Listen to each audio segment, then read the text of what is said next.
Hi there, I like to talk about TV, films and comics on this channel. Today we're going to talk about a trade paperback comic called Mighty Marvel, Women of Marvel. This is a book that I didn't actually buy. I got sent by accident because the stockist sent me the wrong order. And when I said, oh look, you sent me the wrong book, can I have a replacement, you know, and I'll send a new one back. They said, don't bother sending that one back. It's not worth the effort, just keep it. So I did, so I thought I'll talk about it. This is a collection of #1 issues for Women of Marvel. It's like a showcase type book. It contains stories from Firestar, Lady Deadpool, Namora, Valkyrie, Spitfire, Sif, X-23, Galacta, Dazzler, and the Women of Marvel imprint numbers 1 and 2. It's crap. It's like 80 to 90% of the stories in this are real second-rate stories. It makes you think, well, no wonder these female characters don't get any real attention, because they just have such bland, dull, tedious stories to go through. Each one feels like a real slog to get your head around. The only ones that were any good, really, were Spitfire, because I'd never heard of that character before. She sort of fits into the sort of Blade universe and vampires, and some of the ones from the Women of Marvel 1 and 2 issues. There's one, Love and Delusion, with the Enchantress, and there's another one with Black Cat and Satana. They're good. They're very good, they're very fun, and they're enjoyable, and you get the characters are not just sort of there to be women, they're actual characters.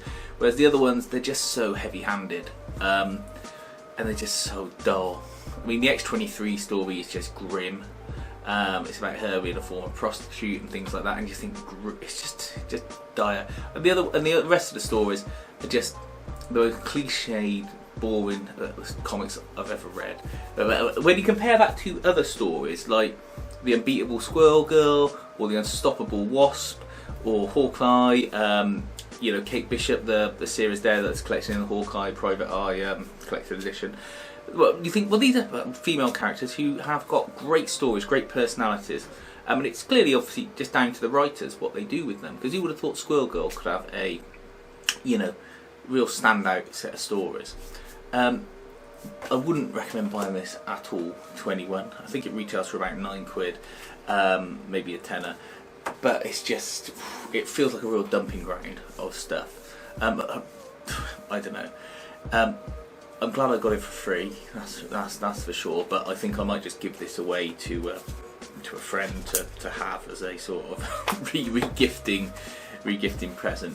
It's just, you know, not very good. The artwork's fine in it. But you know, it gets progressively better through the book. Not that that's got anything to do with the book itself. It's just my preference.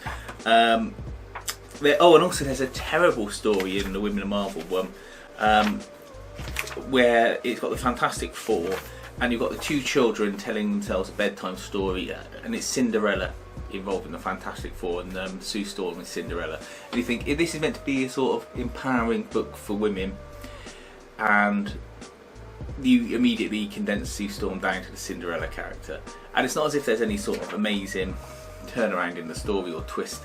It's a pretty bog standard Cinderella story, just retold with the Fantastic Four. You think, wow, that nowadays, I think it's from 2011, and nowadays it just feels totally sort of misplaced and out of step. So yeah, Mighty Marvel, Women of Marvel trade paperback collection. Steer clear. Let me know if you've got your own views on it.